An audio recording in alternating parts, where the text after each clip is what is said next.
Story time audio ബുക്സിലേക്ക് എല്ലാവർക്കും സ്വാഗതം. Sara Thomas എഴുതിയ നാർമടിപ്പുടവ. കുറച്ച് ദിവസങ്ങൾക്കകം പുതിയ ചുറ്റുപാടുകളുമായി ഇഴുകിച്ചേരാമെന്നാണ് ആശിച്ചിരുന്നത്. പക്ഷേ അനുഭവം മറ്റൊരു തരത്തിലായിരുന്നു. ദിനചര്യയുടെ കാര്യത്തിൽ ബുദ്ധിമുട്ട് ഒട്ടുമേ തോന്നിയില്ല എന്നുള്ളത് വാസ്തവമാണ്. പുലർച്ചയ്ക്ക് മുമ്പ് ഉണർന്നെഴുന്നേറ്റാൽ 11 മണിയാകുന്നതിന് മുമ്പ് ജോലികൾ തീർത്തു കഴിയും. ഉച്ചയ്ക്ക് ശേഷമുള്ള ചില്ലറ പണികളും ഒരു ബദ്ധപ്പാടായി തോന്നിയതേയില്ല. കിലുക്കാമ്പെട്ടി പോലെ കൊഞ്ചി കൊഞ്ചി തൻ്റെ പുറകെ കൂടുന്ന കാഞ്ചന ആ കുഞ്ഞിക്കൈകൾ കഴുത്തിൽ വലിഞ്ഞു ചുറ്റുമ്പോൾ, ആ തൊടുത്ത കവിൾത്തടങ്ങളുടെ ഊഷ്മളത മാറിൽ തട്ടുമ്പോൾ ഉള്ളിൽ പെരുകി വരുന്ന നിർവചിക്കാനാവാത്ത ചേതോ വികാരം തനിക്ക് പ്രിയങ്കരമാണ്. കസ്തൂരി വേണ്ടത്ര വിശ്രമമെടുക്കുന്നില്ലെന്നുള്ള കുണ്ഠിതം മാത്രമേ ഉണ്ടായിരുന്നുള്ളൂ. എത്ര നിർബന്ധിച്ചാലും തൻ്റെ ജോലികൾ കഴിയുന്നത് വരെ കൂടെ തന്നെ ഉണ്ടാവും. വെറുതെ കിടക്കുമ്പോൾ ഓരോ വിചാരങ്ങളാണ്. നിന്റെ അടുക്കളാവുമ്പോൾ എന്തെങ്കിലുമൊക്കെ പറഞ്ഞ് സമയം പോകും. അല്ലെങ്കിലും ഇപ്പോൾ എനിക്ക് എന്ത് അസുഖമാണ്? ഇതൊക്കെയാണ് സമാധാനങ്ങൾ. അടിക്കടി ഉണ്ടായിക്കൊണ്ടിരിക്കുന്ന ശ്വാസം മുട്ടലുകൾക്ക് കുറവുണ്ടായിരുന്നു എങ്കിലും അതിൽ സമാധാനപ്പെടാൻ കഴിഞ്ഞില്ല. വിങ്ങിയിരുന്ന കൺപോളകളും കാലിൻ്റെ പുറത്ത് തടിച്ചുകൂടിയിരുന്ന നീരും എങ്ങനെ അവഗണിക്കാനാണ്? പക്ഷേ തൻ്റെ ഉത്കണ്ഠ ഉള്ളിൽ ഒതുക്കുകയേ നിവൃത്തിയുണ്ടായിരുന്നുള്ളൂ. കസ്തൂരിയോട് പറയുമ്പോൾ ചിരിച്ചു കളയും, എന്തോ തമാശ കേൾക്കുന്നത് പോലെ. നിന്റെ അത്തിമ്പേർ പറയുന്നത് അനിയത്തി രുചിയായി വെച്ചൂട്ടി ഞാൻ തടിച്ചു തുടങ്ങിയിട്ടുണ്ടെന്നാണ്. അതാണ് മുഖം വീങ്ങിയിരിക്കുന്നത്. പിന്നെ കാലിലെ നീര്, അതുമാത്രമേ എനിക്ക് പേടിയുള്ളൂ. മന്ദാകാതിരുന്നാൽ മതി. ഇവിടെ അത് പിടിക്കാത്തവർ ചുരുക്കും. മറ്റുള്ളവർ ഉച്ചത്തിൽ ഒന്ന് തുമ്മിയാൽ പോലും എന്താ സുഖമില്ലേ എന്ന് വേവലാതിപ്പെടുന്ന കസ്തൂരിക്ക് സ്വന്തം കാര്യം മാത്രം കളിയാണ്. ഭാര്യയുടെ അസുഖം അത്തിമ്പേറും നിസ്സാരമായി തള്ളിയിരിക്കുകയാണല്ലോ. സ്നേഹക്കുറവ് കൊണ്ടാണോ?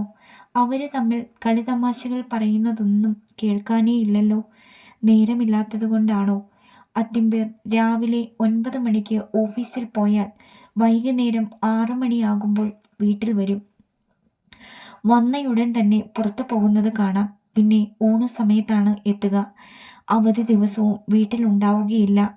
ഭാര്യയോടൊത്ത് സമയം കഴിക്കണമെന്ന് ആഗ്രഹമില്ലേ? അവരുടെ വിവാഹം കഴിഞ്ഞ് തലേ ദീപാവലിക്ക് വീട്ടിൽ വന്ന സന്ദർഭം ഓർത്തു പോവുകയാണ്. അത്തിമ്പേർ എന്തൊരു ചിരിയും സംസാരവുമായിരുന്നു. കസ്തൂരിയെ കാണാൻ അയൽപ്പക്കത്തുള്ളവർ വരുന്നത് തന്നെ ഈർഷ്യയാണ്. കുറച്ച് സമയത്തേക്ക് മാറിയിരിക്കുന്നതിൽ എന്തോ വിമിഷ്ടമുള്ളതുപോലെ. ഓ, വരുന്നു രസംകൊല്ലികൾ എന്ന് പിറുപിറുക്കുന്നത് കേട്ട് താനും കുറേ ചിരിച്ചിട്ടുള്ളതാണ്. ഇപ്പോൾ എന്ത് സംഭവിച്ചു? അതോ ദാമ്പത്യത്തിൻ്റെ പുതുമ നശിക്കുമ്പോൾ എല്ലാവരും ഇങ്ങനെ മാറുമോ?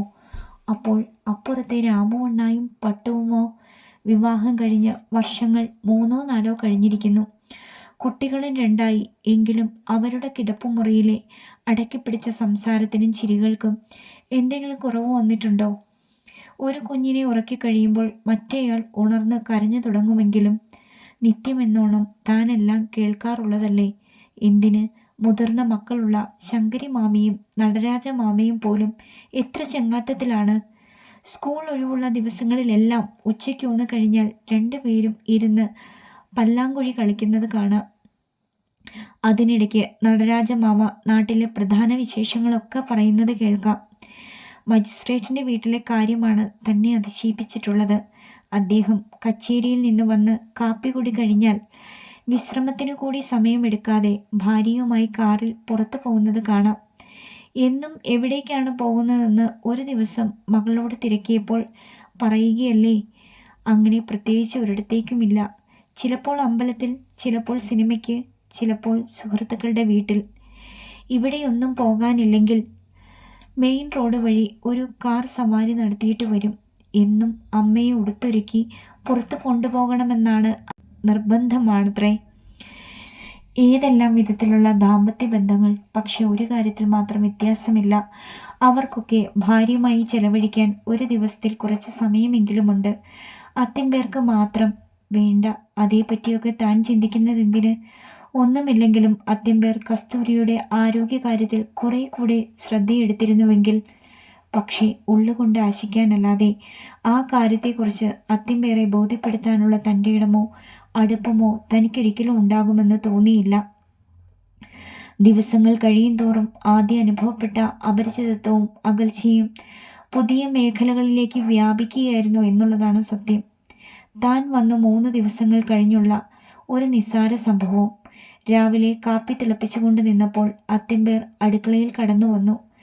കാരണം മനസ്സിലാകാതെ ഒരരികിലേക്ക് മാറി നിന്നു.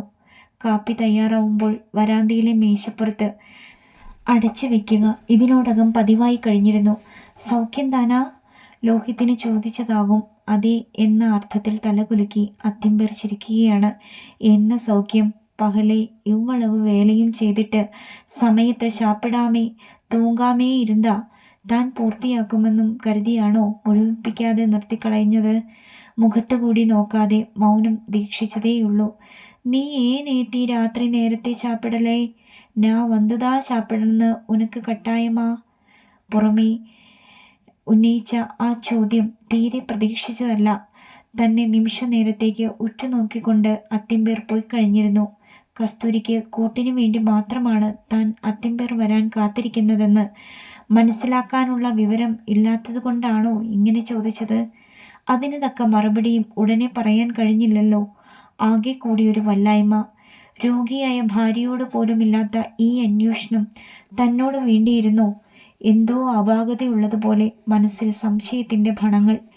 അത്ത പറഞ്ഞു കേട്ടിട്ടുള്ള കഥകൾ ഓർത്താൽ പുരുഷന്മാരെ എങ്ങനെയാണ് വിശ്വസിക്കുക? ബാഹ്യാഡംബരങ്ങളൊക്കെ ഉപേക്ഷിച്ച് തലമൊട്ടയടിച്ച് രൂപം വികൃതമാക്കിയിട്ടും ഭർതൃഗൃഹത്തിൽ അവർക്കുണ്ടായ അനുഭവം.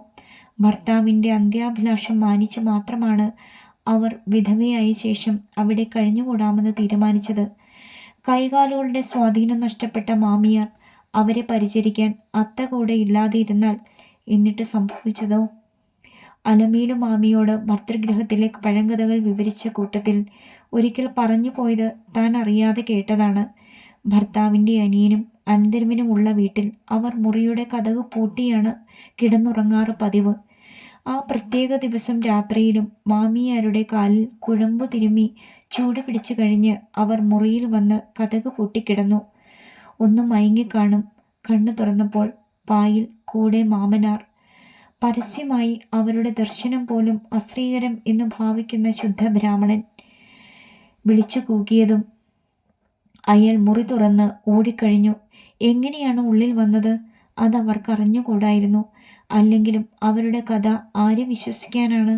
മാത്രമല്ല പിറ്റേ ദിവസം മരിച്ച ആരുടെയോ ഉപദ്രവം രാത്രിയിൽ അവർക്കുണ്ടായി എന്ന കഥയും ചമച്ചു വെച്ചു. എന്തായാലും 1-2 ദിവസത്തിനകം അവിടത്തെ താമസം മതിയാക്കി അവരെ വീട്ടിലെത്തിച്ചു.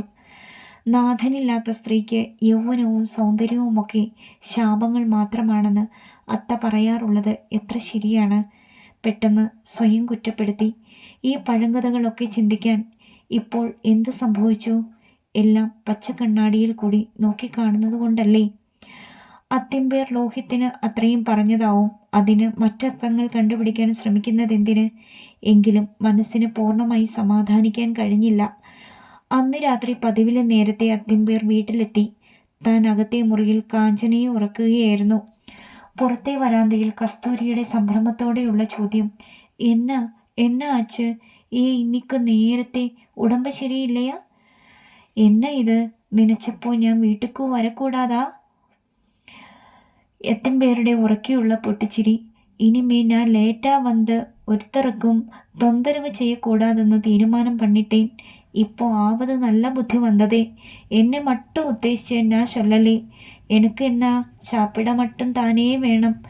பாவம் கனகம் எல்லா வேலையும் முடிஞ்சு தானே அவள் தூங்க முடியும். விடியற்காலம் அவள் எழுந்திருக்க வேணும் இல்லையா?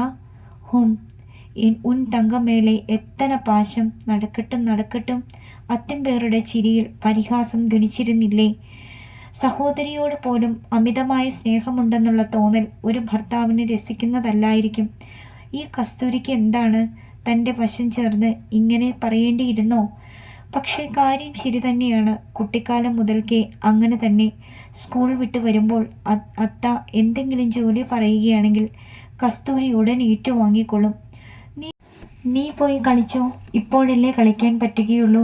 തനിക്ക് എന്തെങ്കിലും അസുഖമാണെങ്കിൽ പറയുകയും വേണ്ട, എപ്പോഴും തൻ്റെ പിന്നാലെ കാണും.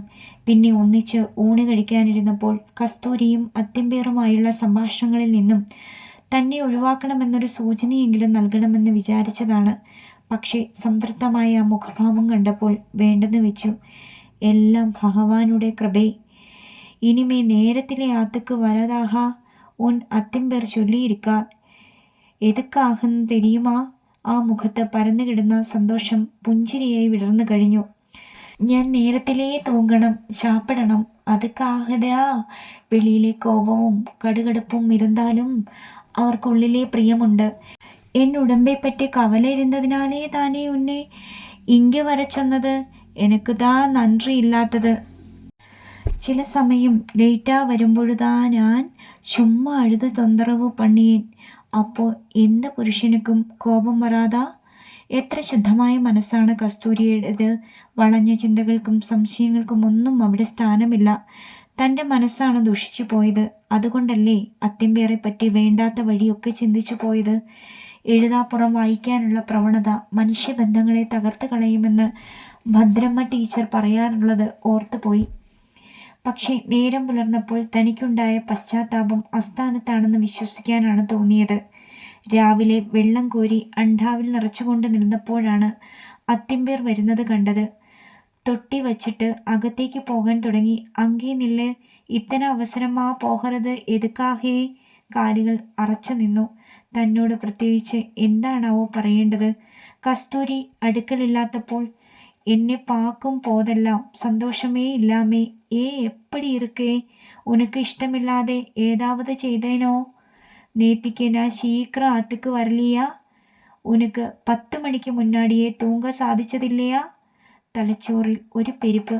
അപ്പോൾ നേരത്തെ വീട്ടിലെത്തിയിരുന്നത് കസ്തൂരിയെ കരുതിയല്ലെന്നോ? തനിക്ക് വേണ്ടി അങ്ങനെയൊരു ഔദാര്യം ചെയ്യേണ്ട ആവശ്യം എന്താണ് മനസ്സിലാക്കേണ്ടത്? മുഖത്തൊന്ന് നോക്കുക പോലും ചെയ്യാതെ അകത്തേക്ക് പോന്നു. ഇളകി മറിയുന്ന മനസ്സിനെ അടുക്കിയെടുക്കാൻ പണിപ്പെടുകയായിരുന്നു. കസ്തൂരി ഉണർന്നു വന്നപ്പോഴും അടുപ്പിൽ തീ പൂട്ടിയിരുന്നില്ല. മനഃശാഞ്ചല്യം ഒതുക്കി വേഗം എണീറ്റു. തൻ്റെ ഉള്ളിലെ വൈവശ്യം കസ്തൂരി അറിഞ്ഞാൽ. വേണ്ട വേണ്ട, നീ അങ്ങേ ഇര്, ഞാനേ ഉനക്ക് ഇന്നേക്ക് കോഫി പോടുറേൻ. കസ്തൂരിയുടെ മുഖം പ്രസന്നമായിരുന്നു. നേത്ത് രാത്രി നന്നാ തൂങ്ങിനേ, അതിനാലെ ക്ഷീണമേ ഇല്ലേ. പഴയ മാതിരി ഉത്സാഹമാ തോன்றது. ഓ, മനസ്സിലെ എന്ന നിമ്മതി. സംതൃപ്തിയുടെ തെളിച്ചം പരന്ന ആ മുഖത്തേക്ക് നോക്കിയപ്പോൾ മനസ്സിൻ്റെ വീർപ്പുമുട്ടൽ അടക്കുകയായിരുന്നു. കാപ്പി ചേർത്ത് ക്ലാസ്സിൽ പകരുന്നതിനിടയ്ക്ക് പറഞ്ഞു, അവർ ഇനിയും എഴുந்திരിക്കലേ. ചില സമയം ഇപ്പടിതാ ഞാൻ പടുക്കയിലെ കാഫി കൊണ്ടുപോയി കുപ്പിട്ടതാ എഴുந்திരിപ്പാർ. താൻ കാപ്പിയുമായി വിളിച്ചുണർത്താൻ കിടക്കയിൽ നിന്നും എണീക്കാതെ ഭർത്താവ് കാത്തു കിടക്കുകയാണെന്നാണോ കസ്തൂരി ധരിച്ചു വച്ചിരിക്കുന്നത്? പാവം, സത്യാവസ്ഥ അറിഞ്ഞാൽ. ഇല്ല, കസ്തൂരിയുടെ മനസ്സുഖം തനിക്ക് വിലപ്പെട്ടതാണ്. തുടർന്നുള്ള കുറേ ദിവസങ്ങൾ അത്തിമ്പേർ ഒന്നും തന്നെ സംസാരിക്കാൻ മുതിർന്നില്ല. തമ്മിൽ കാണാനുള്ള അവസരങ്ങൾ താനും ശ്രദ്ധാപൂർവം ഒഴിവാക്കിയിരുന്നു. മനസ്സിൻ്റെ സ്വസ്ഥത ഏറെക്കുറെ വീണ്ടെടുക്കാൻ കഴിഞ്ഞു. കാഞ്ചനയുടെ സാമീപ്യം ചിന്തകളുടെ തരിശുഭൂമിയിൽ പച്ച പിടിപ്പിച്ചു തുടങ്ങിയിരുന്നു. അത്തിമ്പേർക്ക് ശമ്പളം കിട്ടിയ ദിവസമാണ്. ജോലി കഴിഞ്ഞ് പതിവിലെ നേരത്തെയാണ് വന്നത്. ദൂരെ വെച്ച് കയ്യിലുള്ള പൊതിക്കെട്ടുകൾ കണ്ട കാഞ്ചന തൻ്റെ എളിയിൽ നിന്നും ചാടിയിറങ്ങി റോഡിലേക്ക് ഓടിക്കഴിഞ്ഞു. മുഖാമുഖം കാണാനിട കൊടുക്കാതെ വേഗം പുറകിലത്തെ വരാന്തയിലേക്ക് നടന്നു. അകമുറിയിൽ പാവക്കുട്ടിയെ കിട്ടിയതിലുള്ള കാഞ്ചനയുടെ ആഹ്ലാദ പ്രകടനങ്ങൾ, ഒപ്പം കസ്തൂരിയുടെ ചിരിയും സംസാരവും. കുറേ ദിവസങ്ങളിലായി അത്തിമ്പേർക്ക് തൊട്ടതിനും പിടിച്ചതിനുമൊക്കെ ഈർഷ്യയാണ്. കാഞ്ചനയോട് പോലും സന്തോഷം കാണിക്കുന്നില്ല. ഓഫീസിൽ എന്തെങ്കിലും കുഴപ്പമായിരിക്കും എന്നൊക്കെയുള്ള വിഷമമായിരുന്നു കസ്തൂരിക്ക്. എങ്കെ എന്നോട് പൊടവേ അന്ത പൊട്ടിയില്ലാത്തേ, ശീക്രം എൻ കയ്യിലെ കൊടുങ്കോ, ഞാൻ പാക്കറേൻ. ആനന്ദത്തിൻ്റെ മണികിലുക്കമുള്ള കസ്തൂരിയുടെ സ്വരം. മനസ്സ് കുളിരണിഞ്ഞു. കസ്തൂരിക്ക് അത്തിമ്പേർ ഒരു സാരി സമ്മാനിച്ചിരിക്കുന്നു. കസ്തൂരിയുടെ ആനന്ദം തനിക്ക് ഊഹിക്കാവുന്നതാണ്. കഴിഞ്ഞ ദീപാവലിക്ക് പോലും 1 കോടി എടുത്തു കൊടുക്കാൻ അത്തിമ്പേർ മനസ്സ് വെച്ചുള്ള എന്നുള്ള സത്യം ആര് പറഞ്ഞില്ലെങ്കിലും താൻ മനസ്സിലാക്കിയിട്ടുള്ളതാണ്. ഓ, വെള്ളപ്പുടവയോ? കസ്തൂരിയുടെ സ്വരത്തിലെ ഉന്മേഷം ചോർന്നിരുന്നു. പിടിക്കില്ലയാ? ഉൻ നിറത്തുക്ക് നന്നാ പൊരുതുന്നെന്ന് നനച്ചി. ഇല്ല ഇല്ലേ, ഞാൻ വെള്ളപ്പുടവ കെട്ട മാട്ടേൻ. വെള്ള നിറത്തുക്ക് എണ്ണ കുറച്ചിൽ. வெள்ள உடுக்க வேண்டிய துர்பாகியம் எனக்கு வர வேண்டாம். இது வெறும் வெள்ளப்புடவை இல்லை, നീല ബോർഡർ ഇരിക്കെ. ഇല്ലേ, എനക്ക് വേണ്ടാം. ബാങ്കിലെ ഒരു പുടവക്കാരൻ ഒരു മൂട്ട് സാരി കൊണ്ടുവന്നാൻ അங்கே പലരും വാങ്ങീന. ഉനക്കൊന്ന് ഇരിക്കട്ടുമെന്ന് ഞാനും വാങ്ങീനേൻ. ഓ, എൻ കുരുട്ട് നമ്പിക്കയും നീയും. വെള്ളക്ക് എന്നെ കുറച്ചിൽ. എനിക്ക് പുരിയലേ. അത്തിമ്പേരുടെ പൊട്ടിച്ചിരി മനസ്സിലെ ഉന്മേഷം മങ്ങി. വളരെ നാളുകൾ കൂടി അത്തിമ്പേർ മനസ്സോടെ നൽകിയ സമ്മാനം കസ്തൂരിയെ തൃപ്തിപ്പെടുത്താതെ പോയതിൽ കുണ്ഠിതവും. കിണറ്റുകരയിൽ പൂജാപാത്രങ്ങൾ തേച്ചുകൊണ്ടിരുന്നപ്പോഴും അകമുറിയിൽ അവർ തമ്മിൽ എന്തൊക്കെയോ പറയുന്നത് അവ്യക്തമായി കേൾക്കാമായിരുന്നു. കുറെ കഴിഞ്ഞ് കാഞ്ചന ഒരു പൊതിയുമായി തൻ്റെ അടുക്കൽ ഓടിയണഞ്ഞു. പുറകെ കസ്തൂരിയും. ആ മുഖം പ്രസന്നമായിരുന്നു. ഇത് ചിത്തിക്ക്. കാഞ്ചന തുള്ളിച്ചാടുകയാണ്. ഒന്നും മനസ്സിലാക്കാനാവാതെ കസ്തൂരിയുടെ മുഖത്തേക്ക് നോക്കി. സംതൃപ്തമായ പുഞ്ചിരി. വാങ്ങിക്കോ കനകം, ഉനക്ക് ഒരു പുടവതാ. അയ്യോ, എനക്ക് എന്നാത്തുക്ക് ഉടുക്ക, വേറെ എതുക്ക്? അത്തിമ്പേർ என்ன நினைப்பேர்? என்ன நினைக்கிறது? எனக்கு வேண்டான்னா உனக்கு கொடுக்க சொல்லி அவர் தான் சொல்லான். எவ்வளவு நாளா உனக்கு ഒരു പുടവ വാങ്ങിത്തരണമെന്ന് ആശയിരുന്നത്? ഇപ്പോതാ മുടിഞ്ഞത്. സ്നേഹദീപ്തമായ ആ മുഖത്ത് നോക്കിയപ്പോൾ മറുത്തൊന്നും പറയാൻ കഴിഞ്ഞില്ല. സാരി നിവർത്ത് കസ്തൂരി തൻ്റെ ദേഹത്തോട് ചേർത്ത് പിടിച്ചു. ഒരു കൈ വീതിയിൽ നീല ബോർഡറുള്ള നേർത്ത മില്ല സാരി. ഉനക്ക് നല്ല പൊരുത്തമായിருக்கு. ശരി, നീ പോയി കുളിച്ചിട്ട് പുതുപ്പുടവ ഉടുത്തിன்று வா. இன்னைக்கு திங்கக்கிழமையல்லையா? கோவிலுக்கு போய் ரொம்ப நாளாச்சு. இங்கே இருந்து கொஞ்சம் தூரம். ஆனா நீ கூட இருந்தா எனக்கு நடக்கிற கஷ்டம் தெரியாது. ഇங்கே വന്നതിലിരുന്നു വ്രതമോ പൂജയോ ചെയ്യറത ഇല്ലേ? ശരിയാണ്, ഇവിടെ വന്നതോടുകൂടി താൻ ആ വ്രതങ്ങളും നമസ്കാരങ്ങളും ഒക്കെ മറന്നുപോയിരിക്കുന്നു. കഴിഞ്ഞ ഏകാദശി അറിയാതെയാണ് കടന്നുപോയത്. അത്ത ഇല്ലാത്തത് ഭാഗ്യം. വാതോരാതുള്ള ആ ശകാരവർഷം കേൾക്കാതെ കഴിഞ്ഞു. നനച്ച് നിറമങ്ങിയ പതിവുള്ള സാരിക്ക് പകരം കോടിമണം മാറാത്ത പുതിയ സാരി. അറിയാതെ കണ്ണുകൾ കണ്ണാടിയിൽ പതിഞ്ഞു. വളരെ നാളുകൾ കൂടിയാണ് സ്വന്തം മുഖം ശ്രദ്ധയിൽപ്പെട്ടത്. വളരെ വ്യത്യാസപ്പെട്ടതുപോലെ കവിളുകൾ മിനുങ്ങി തൊടുത്തിരിക്കുന്നു. അധരങ്ങളിൽ ശൂണിമ. നെറ്റിയിലേക്ക് വളർന്നിറങ്ങുന്ന ചുരുൾമുടികൾ. വേഗം മുഖം മാറ്റി. ശപിക്കപ്പെട്ട സൗന്ദര്യം. മനസ്സ് വിങ്ങി. കാഞ്ചനയെ എടുത്ത് കസ്തൂരിയോടൊപ്പം ഗേറ്റിലെത്തിയപ്പോൾ അത്തിമ്പേർ അവിടെ നിൽപ്പുണ്ട്. ഇരുട്ടുന്നതിനു മുമ്പ് വരണമെന്ന് കസ്തൂരിയോടാണ് പറഞ്ഞതെങ്കിലും ആ കണ്ണുകൾ ആർത്തിയോടെ തന്നെ തൊട്ടൊഴിയുന്നത് കണ്ണിൻ്റെ ഒരു കോണുകൊണ്ട് കാണുക തന്നെ ചെയ്തു. യാന്ത്രികമായി സാരി മുടിപ്പിന്നൽ മറിച്ച് ചുമലി വഴി പുതച്ചു. കസ്തൂരിയോടൊപ്പം അപരിചിതമായ വഴിയിൽ കൂടി നടന്നപ്പോൾ മനസ്സിൽ അജ്ഞാതമായ ഭീതിയുടെ കനൽക്കട്ട ജ്വലിച്ചു തുടങ്ങിയിരുന്നു. കോവിലിൽ നിന്നും തിരിച്ചെത്തിയപ്പോൾ സന്ധ്യ കഴിഞ്ഞിരുന്നു. അത്തിമ്പർ വരാന്തയിൽ പത്രം വായിച്ചുകൊണ്ടിരിപ്പുണ്ട്. ധൃതിയിൽ അകത്തേക്ക് കടന്നു പോയപ്പോൾ ആ കണ്ണുകൾ തന്നെ പിന്തുടരുകയായിരുന്നോ? എല്ലാം തോന്നലുകളാണ്. മനഃശാന്തിക്കായി മനം നൊന്ത് പ്രാർത്ഥിച്ചിട്ടും ഫലമില്ലല്ലോ. പതിവില്ലാതെ നടന്നതുകൊണ്ടാവണം കസ്തൂരി കിതയ്ക്കുന്നുണ്ടായിരുന്നു. മുഖത്തെ രക്തമയം വാർന്നതുപോലെ. വന്നപാടെ കിടപ്പുമുറിയിലേക്കാണ് പോയത്. ജോലി ഒന്നും കഴിഞ്ഞിരുന്നില്ല. ദോശയ്ക്കുള്ള അരിയും ഉഴുന്നും വെള്ളത്തിൽ കിടക്കുന്നതേയുള്ളൂ. കാഞ്ചന വിശന്നിട്ട് ഊണ് കഴിക്കാൻ നിർബന്ധം പിടിക്കുകയാണ്. ഇനി അത്താഴം കഴിഞ്ഞ് എല്ലാ ജോലികളും ഒതുക്കിയിട്ട് ആട്ടുകയേ നിവർത്തിയുള്ളൂ. കാഞ്ചനയ്ക്ക് തൈരും പപ്പടവും കൂട്ടി ചോറ് കൊടുത്തുറക്കി. നടന്ന ക്ഷീണം കൊണ്ടാവണം ഒരു കഥ പറഞ്ഞു തുടങ്ങിയപ്പോൾ തന്നെ ഉറക്കം പിടിച്ചു. വേഗം അടുക്കളയിൽ വന്ന് രസമുണ്ടാക്കി. മുളക് വറ്റലും വറുത്തു. അത്തിമ്പേർക്ക് വിളമ്പിക്കൊടുക്കാൻ മാത്രം കസ്തൂരി ഒരു കണക്കിന് അടുക്കളയിൽ വന്നതേയുള്ളൂ. ഉണ്ണാൻ കൂട്ടാക്കിയില്ല. വയറ് നിറഞ്ഞാൽ വിമിഷ്ടം കൂടുമെന്ന് അറിയാമായിരുന്നതുകൊണ്ട് നിർബന്ധിച്ചുമില്ല. അടുക്കളയും തൂത്തു തുടച്ച് പുറം വരാന്തയിൽ ആട്ടാൻ ചെന്നിരുന്നപ്പോൾ മണി 10 അടിച്ചിരുന്നു. വീടാകെ നിശബ്ദം. അത്തിമ്പേറും ഉറങ്ങിയെന്നാണ് തോന്നുന്നത്. വരാന്തയിലെ ലൈറ്റ് അണച്ചിരുന്നു. അടുക്കളയുടെ പിൻവശത്തെ ഈ തുറന്ന തിണ്ണയിൽ താൻ ഒറ്റയ്ക്ക്. മനസ്സിൽ ഭയത്തിൻ്റെ നിഴലാട്ടങ്ങൾ. മേടച്ചോടിൽ പുഴുകി വിയർക്കുന്ന ശരീരം. കിടക്കുന്നതിനു മുൻപ് ഒന്നുകൂടി മേല് കഴുകണമെന്നുള്ള തീരുമാനം മാറിക്കഴിഞ്ഞിരുന്നു. എത്രയും വേഗം ജോലി തീർത്ത് അകത്ത് കടക്കുകയേ വേണ്ടൂ. ധൃതി പിടിച്ച് ആട്ടി തുടങ്ങി. ഇടത് കൈപ്പത്തിയിൽ കുഴവി അതിവേഗം തിരിഞ്ഞുകൊണ്ടിരുന്നപ്പോൾ മനസ്സ് മറ്റൊരു ചക്രത്തിൽപ്പെട്ട് കറങ്ങുകയായിരുന്നു. താൻ വരേണ്ടിയിരുന്നോ? ആ ചോദ്യം 100ാമത് തവണയായിരിക്കണം മനസ്സിൽ മുഴങ്ങി കേൾക്കുന്നത്. അത്തിമ്പേറുടെ ചുഴിഞ്ഞുള്ള നോട്ടം. അതോ വേണ്ടാത്ത സംശയങ്ങൾ മനസ്സിൽ പതിപ്പിക്കുന്ന നിഴൽ ചിത്രങ്ങൾ മാത്രമോ? തന്നേക്കാൾ ഇരട്ടി വയസ്സ് മൂപ്പുള്ളയാളാണ്. തലയുടെ ഇരുപുറവും നരച്ചു തുടങ്ങിയിട്ടുണ്ട്. പക്ഷേ പുരുഷന് വയസ്സൊരു പ്രശ്നമാണോ? കോവിലിനടുത്ത് ബ്രാഹ്മണാൾ ഹോട്ടൽ നടത്തുന്ന കുമാരുമാമയുടെ കഥയോ? അലമേലുമാമി അത്തയോട് അടക്കം പറയുന്നത് കേട്ടു പോയതാണ്. കുടുംബയാകെ പഞ്ഞി പോലെ വെളുത്തു കഴിഞ്ഞ കുമാരുമാമ ഹോട്ടലിൽ വെപ്പുപാത്രങ്ങൾ തേച്ചു കഴുകാൻ വരുന്ന തങ്കമ്മയുടെ മകൾ പാറുക്കുട്ടിക്ക് തൻ്റെ പ്രായം പോലും വരില്ല. ഓ, എന്തൊക്കെയോ ഓർത്തു പോകുകയാണ്. അത്ത പറയുന്നതല്ലേ ശരി? വിധവയായ പെൺകുട്ടിയുടെ സ്ഥാനം ഭഗവത് പാദങ്ങൾ മാത്രമാണ്. മറ്റെങ്ങും അവൾക്ക് സ്വൈര്യത ലഭിക്കാൻ പോകുന്നില്ല. അപ്പോൾ സ്വൈര്യത മാത്രം മതിയെന്നോ? ആകെ കൂടിയുള്ള കൂടപ്പിറപ്പാണ് അവൾ. ജീവിതഭാരം താങ്ങാനാവാതെ വീർപ്പ് മുട്ടുമ്പോൾ തൻ്റെ നേരെ ആശ്രയത്തിന് തിരിയുമ്പോൾ കണ്ടില്ലെന്ന് നടിച്ചു മാറി നിൽക്കുക സാധ്യമാണോ? ഇല്ല ഇല്ല, വരാതിരിക്കാൻ തനിക്ക് കഴിയുമായിരുന്നില്ല. ഓർക്കാപ്പുറത്താണ് ലൈറ്റ് അണഞ്ഞത്. എന്തു പറ്റി? ഉള്ളിലൊരു നടുക്കം. പുറത്ത് കാറ്റ് ആഞ്ഞു വീശുകയാണ്. അടുത്ത പറമ്പിലെ ഇളകിക്കൊണ്ടിരിക്കുന്ന തെങ്ങോലകളുടെ നിഴൽ വീഴ്ത്തിക്കൊണ്ട് അങ്ങിങ്ങായി പാളി വീഴുന്ന നിലാവെളിച്ചം മാത്രം. പുറകുവശത്തെ ചട്ടക്കാരുടെ വീട്ടിലെ പട്ടി ഊരിയിടുന്ന ശബ്ദം. ആട്ടി തീരാറായിരിക്കുന്നു. എങ്കിലും വിളക്കില്ലാതെ ഒരു നിമിഷം പോലും അവിടെ തനിയെ ഇരിക്കാനുള്ള ധൈര്യം തോന്നിയില്ല. വേഗം എണീറ്റു. കൈ കഴുകി വിളക്കെടുക്കാൻ അടുക്കളയിലേക്ക് തിരിഞ്ഞതും നഗ്നമായ കഴുത്തിൻ്റെ പിൻഭാഗത്ത് ഉച്ഛ്വാസവായുവിൻ്റെ ഇളം ചൂട്.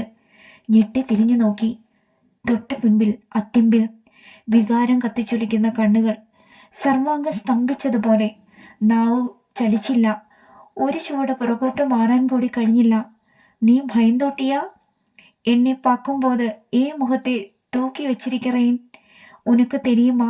ഉന്നെ മനസ്സിലെ വെച്ചിട്ടതാ ഇന്നിക്ക് അന്ത പുടവേ ഞാൻ വാങ്ങിനേ. കസ്തൂരി വെള്ളപ്പുടവ കെട്ടമാട്ടാന്ന് എനിക്ക് നല്ലാ തെരിയും. അവൾക്ക് കൊഞ്ചം കൂടെ സന്ദേഹം വരാതെപടി അവൾ കയ്യാലെയെ ഉനക്ക് അന്ത പുടവേ തരാ ചെയ്തേൻ. അടക്കി പിടിച്ചുള്ള ചിരി. ശരീരമാകെ വിറകൊള്ളുകയാണ്.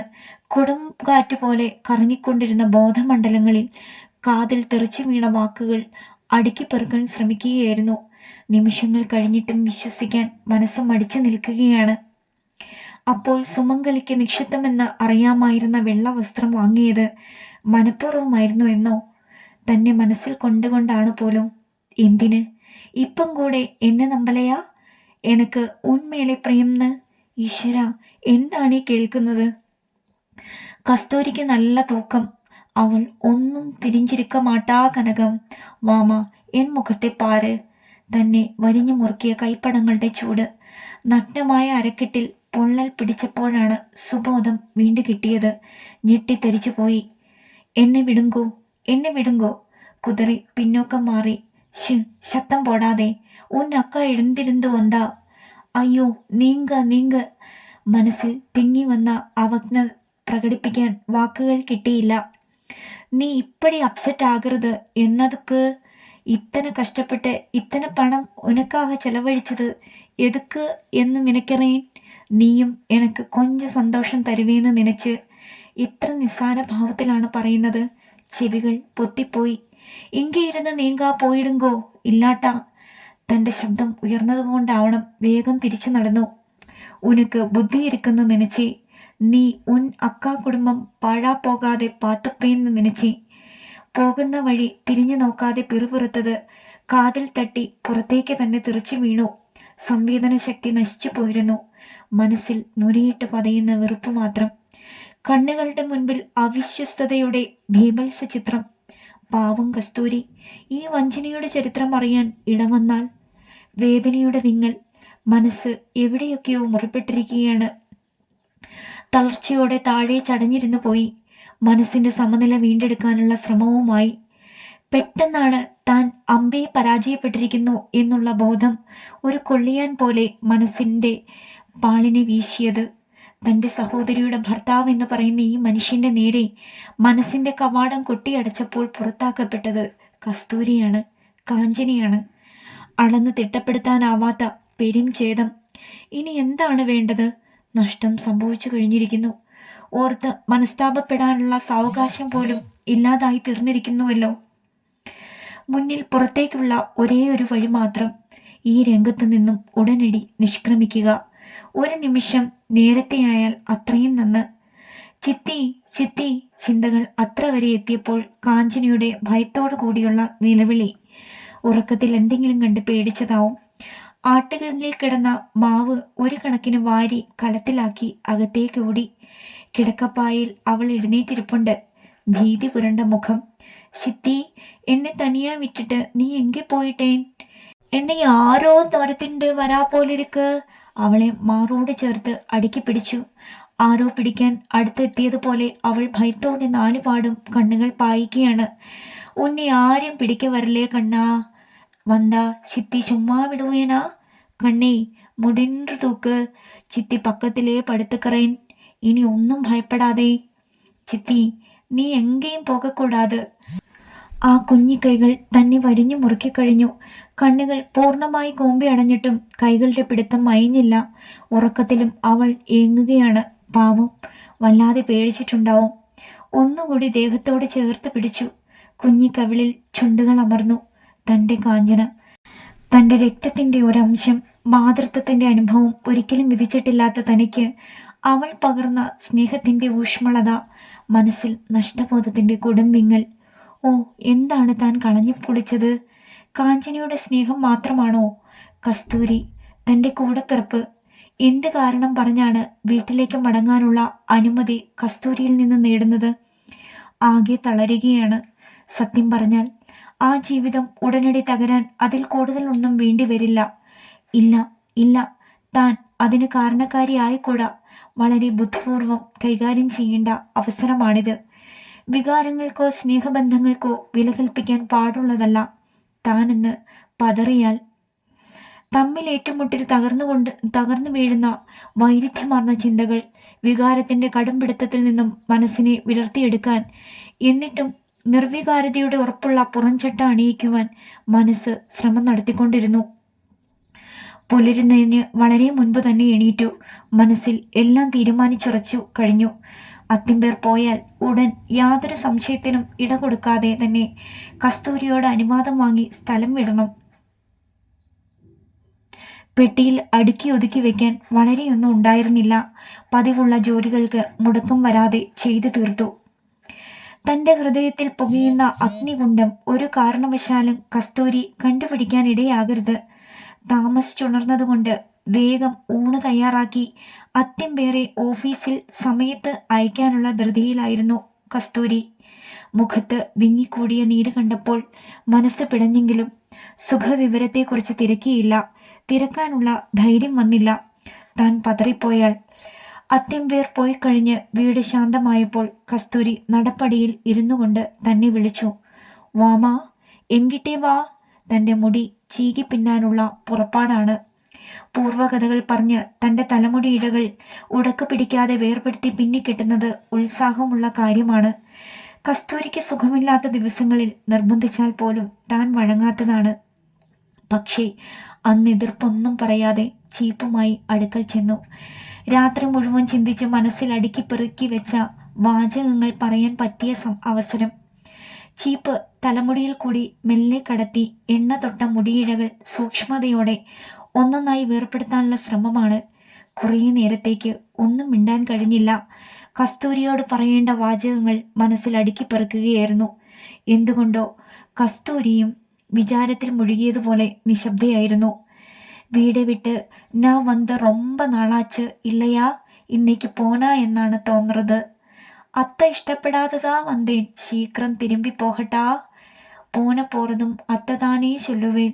പറവാലേ, അവ പഴയ കാലത്ത് മനുഷ്യല്ലേയാ. ഓ, ഈ കസ്തൂരിയെ പറഞ്ഞ് സമ്മതിപ്പിക്കുന്നത് എങ്ങനെയാണ്? ഇല്ല കസ്തൂരി, ഞാൻ പോകതാ വേണം. ഇപ്പാവെ പുറപ്പെട്ടാൽ രാത്രിക്ക് മുന്നേ വീട്ടിക്ക് പോയി ചേർന്നുണ്ടല്ലോ. സ്വരം പതറാതെ അത്രയും പറഞ്ഞൊപ്പിക്കാൻ വിജയിച്ചതിൽ ആശ്വാസം തോന്നി. കസ്തൂരി എന്തു പറയുമെന്ന് കേൾക്കാൻ കാതുകൂർപ്പിച്ചിരിക്കുകയായിരുന്നു. തിരിഞ്ഞു നോക്കാനുള്ള ധൈര്യം തോന്നിയില്ല. ഇപ്പോൾ ദിടീന്നൊന്ന് എന്നെ എന്തമാതിരി മുടിവ്? തൻ്റെ തീരുമാനത്തിൽ കസ്തൂരി വിസ്മയപ്പെട്ടു പോയതിൽ അതിശയമില്ലായിരുന്നു. ഒന്നുമില്ലേ അത്ത. പക്ഷേ മറുപടി കെട്ടിച്ചമയ്ക്കാൻ തുടങ്ങിയത് വിമ്മിഷ്ടത്തോടെ നിർത്തിപ്പോയി. കനകം, ഇതോ എന്നെപ്പാര്? കസ്തൂരിയുടെ സ്വരം എന്തുകൊണ്ടാണ് പതറിയത്? തൻ്റെ മുഖം പുറകോട്ട് പിടിച്ച് തിരിച്ചു കഴിഞ്ഞു. തൻ്റെ കണ്ണുകളുടെ ആഴങ്ങളിലേക്ക് തിരച്ചിൽ നടത്തുന്ന ചൂഴ്ന്നിറങ്ങിയ നോട്ടം. മുഖം കുനിഞ്ഞുപോയി. ഓ, ഞാൻ സന്ദേഹപ്പെട്ടത് ദാ ഈശ്വര. വാക്കുകൾ മുറിഞ്ഞു വീഴുകയായിരുന്നു. ഞാൻ ഒന്നും തപ്പു പണലേ. എന്നെ നമ്പു കസ്തൂരി. ഹൃദയം വിങ്ങിപ്പൊട്ടുകയാണ്. ഇല്ല, തപ്പ് ഏൻ പേരിലതാ. അവർ ചൊന്നതെല്ലാം ഞാൻ കണ്ണേ മുടன்று നമ്പിനെ. നേത്ത് രാത്രി കൂടെ ജലം കഴിച്ചിട്ട് വരയുന്നു. ചൊന്നപ്പം കൂടെ ഞാൻ സന്ദേഹപ്പെടലേ. ഓ, സ്വയം ദഹിക്കുന്ന ആ മുഖം. തൻ്റെ ഹൃദയത്തിലും തീ ആളിപ്പടരുകയാണ്. നേത്ത് രാത്രി ഒന്നും നടക്കലേ കസ്തൂരി. ഞാൻ പോകതാ വേണം. ഏതാവത് തപ്പ് ഉൻ വീട്ടിലേ നടക്കാതിരിക്കെ ഉൻ എന്നെ നമ്പ്. തൻ്റെ ഏങ്ങലടികൾക്ക് ഒന്നും തന്നെ മറുപടി ലഭിച്ചില്ല. താൻ പറഞ്ഞതും കേട്ടു എന്ന് തന്നെ സംശയമാണ്. മനസ്സ് മറ്റെങ്ങോ നഷ്ടപ്പെട്ടതുപോലെ വിദൂരതയിൽ നോട്ടം ഉറച്ചുള്ള ആ ഇരിപ്പ്. കൂടുതൽ വിശദീകരിക്കാനുള്ള മനസാന്നിധ്യം തോന്നിയില്ല. തനിച്ചൊരു യാത്രയ്ക്ക് പുറപ്പെടാൻ വളരെ ശ്രമപ്പെട്ട് സംഭരിച്ചെടുത്ത തൻ്റെ ഇടം നഷ്ടപ്പെടുന്നതിന് മുൻപ് പുറപ്പെടേണ്ടിയിരിക്കുന്നു. താൻ തയ്യാറായി പെട്ടിയുമായി വന്നപ്പോഴും കസ്തൂരി അതേ ഇരിപ്പാണ്. തൻ്റെ കൂടെ വരണമെന്ന് പറഞ്ഞ് വാശി പിടിച്ച് കരയുന്ന കാഞ്ചനയെ മിഠായി വാങ്ങിക്കൊണ്ടു വരാമെന്ന് പറഞ്ഞ് ആശ്വസിപ്പിച്ച് കസ്തൂരിയുടെ മടിയിൽ വെച്ച് കൊടുത്തപ്പോഴും മിണ്ടിയില്ല. ഒരു കൽപ്രതിമ കണക്കെ കാണാനും കേൾക്കാനുമുള്ള കഴിവ് നഷ്ടപ്പെട്ടതുപോലെ സ്തംഭിച്ചിരിക്കുകയായിരുന്നു. ആ മുഖത്ത് ഒന്നുകൂടി നോക്കാനുള്ള ധൈര്യം തോന്നിയില്ല. ഒരു വാക്കുപോലും ഉരിയാടാതെ തിരിഞ്ഞു നടന്നു. കസ്തൂരി പുറകെ ഓടിവന്ന് തന്നെ കെട്ടിപ്പിടിച്ച് ആശ്വാസവചനങ്ങൾ പറഞ്ഞ് പിന്തിരിപ്പിക്കാൻ ശ്രമിച്ചേക്കുമോ എന്ന് സന്ദേഹിച്ചതുപോലെ സംഭവിച്ചില്ല. പക്ഷേ അതിൽ ആശ്വസിക്കാൻ കഴിഞ്ഞില്ല. മനസ്സിൽ നഷ്ടബോധത്തിൻ്റെ വിങ്ങൽ. തൻ്റെ കൂടപ്പിറപ്പിൻ്റെ ഹൃദയത്തിൽ നിന്ന് പോലും താൻ പുറന്തള്ളപ്പെട്ടിരിക്കുകയാണ്. വിശാലമായ ഈ ഭൂമിയിൽ അവസാനിക്കാത്ത വഴികളിൽ ഏകാന്ത പതികയായി താൻ യാത്ര തുടരേണ്ടിയിരിക്കുന്നു. അടുത്ത ഭാഗം നാളെ.